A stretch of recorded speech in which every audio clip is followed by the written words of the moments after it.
வலது காலையும் மாறி மாறி ஓடிக்கொண்டே இருக்கும். புருவ மத்தியில ஓடிக்கொண்டுதான் அவங்களுக்கு வந்து சுவாசம் வந்து அமைதியான முறையில ஓடும். மனம் ஒடுக்கத்துக்கு வந்திருக்குதுன்னு அர்த்தம்.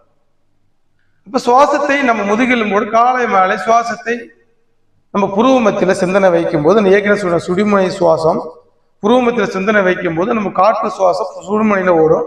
சுடுமணியில ஓடிக்கொண்டிருந்தால் நமக்கு வந்து மனம் அமைதி தன்மையில் இருக்கும், மனம் வசப்பட்டு இருக்கும். சுழிமுனையை தவிர்த்து இடக்கலையோ வளர்கலையோ ஓனால் மனம் வந்து அலைபாய்ந்து கொண்டு இருக்கும். இதான் நுட்பம்.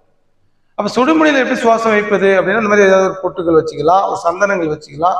இந்த இடத்துல ஒரு பள்ளமா இருக்கும். இதுதான் வந்து நெற்றிக்கண், சுழிமுனை, திளர்த்த காலம் அப்படின்னா சொல்லுவாங்க.